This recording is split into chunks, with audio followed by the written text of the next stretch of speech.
Kalaikunda এয়ারফোর্সের fighter জেটের থেকে ছোড়া বোমা লক্ষ্যভ্রষ্ট হয়ে সাঁকরাইল ব্লকের চামটিডাঙ্গা গ্রামে চাষের জমিতে আছড়ে পড়ে। চাষের জমির ওপর দিয়ে যাওয়া 33,000 ভোল্টের তার ছিঁড়ে পড়ে জমিতে। তবে কপাল ভালো, কেউ নিহত বা আহত হয়নি। তবে একাধিক বাড়ির দেওয়ালে ফাটল ধরেছে বলে অভিযোগ। প্রচন্ড আওয়াজ আর কম্পনে কেউ কেউ অসুস্থ বোধ করে। পরে এয়ারফোর্সের একাধিক অফিসার ও জওয়ান ঘটনাস্থলে এসে পৌঁছান। কখন? আচ্ছা, কার উপরে পড়েছে? হ্যাঁ,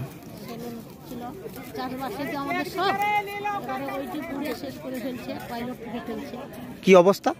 অবস্থা এখন এই তো দেখতেছেন, যারা চাষবাস করে তাদের অবস্থাটা এখন কিভাবে থাকবে। আর 2 মাসের মধ্যে তো ধান পাকবে। এই সময় যদি ধানকে এভাবে শেষ করে তাহলে আমরা কি খেটে খাবো?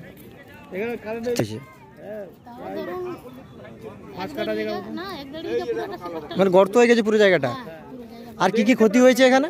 ওই যে কারেন্ট তার, আমাদের গ্রামের মধ্যে ছোট ছোট লোহার কুড়া গেছে, ভেঙে গেছে। হ্যাঁ, এজবেস্টার ভাঙছে, যাদের এজবেস্টারের দেওয়াল সেগুলো ক্ষতি হয়েছে। আমরা আশা করবো এবারে এর আগেও কি এরকম ঘটনা ঘটেছে? হ্যাঁ, একজন মেয়ের বইতে লেগেছিল, চোখ একটা নষ্ট হয়েছে। কি বলবেন?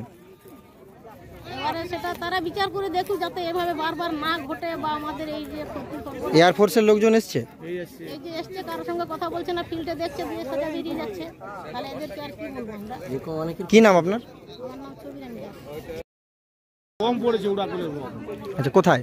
এই যে এইখানে জমি। কোন গ্রামের নাম ওটা? চামটিডাঙ্গা জোড়াসালের মাঝখানে। আচ্ছা, পড়েছে কোথায়?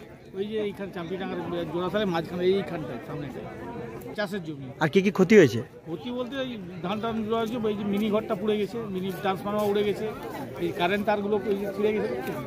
কোন কারেন্টের লাইন? বড় লাইনে 33,000। আচ্ছা, 11,000 ছিঁড়ে গেছে। ছেড়ে গেছে। এই যে আসুক, এখন সবাই আছে না, এটা তো সব শেষ হয়ে যেত। গ্রামের উপরে পড়লে শেষ হয়ে যেত গ্রামটা। এরকম 3বার হলো। মানে এর আগেও এরকম ঘটনা ঘটেছে? এর আগেও পড়েছে, একজনের চোখ ঠিক লেগেছিল, মানে চোখে লেগেছিল।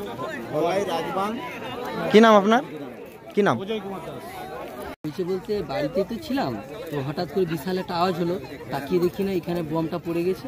বোমটা পড়ে যাওয়ার পরেই মোটামুটি চাষির ক্ষতি হয়েছে, মিনিটাও নষ্ট হয়ে গেছে অনেকটা। প্লাস আমার বাবা যে বাড়িতে শুয়েছিল, আমার বাবার কাছে বোমটা চলে গেছিলো, মানে যে কোনো মুহূর্তে আমার বাবারও মৃত্যু হতে পারত। আমি বোমটা গুলিয়ে রেখেছি বাড়িতে। আচ্ছা, মানে বোমার যে টুকরোটা ছিটকানো হয়ে গেছিলো ওইটা। আর কি কি ক্ষতি হয়েছে এখানে? ক্ষতি হয়েছে অনেকটা, জমি লোকের ক্ষতি হয়েছে, প্লাস মিনিটা ক্ষতি হয়েছে, কারেন্ট ক্ষতি হয়েছে, তারগুলো ছিঁড়ে পড়েছে। যে কোনো সময় মানুষের মৃত্যু হতে পারতো। যদি কেউ চাষের সময় থাকতো, মানুষের অঘটন ঘটতেই। এর আগে এরকম ঘটনা ঘটেছে? অনেকবার এরকম ঘটনা ঘটে এই এলাকার উপরে? এই এলাকার উপরে। পাশে আমাদের গ্রামেরই বৌদি হবে, উনি পুকুরে স্নান করতেছিল, মা পড়ে গিয়ে চোখটাই নষ্ট হয়ে গেছে। মালতী দাস। এয়ারফোর্সের লোকজন এসছে? হ্যাঁ, দেখলাম তো, একজন ম্যাডাম আর দুজন ছেলে পাইলট, একজন মেয়ে পাইলট এসছে।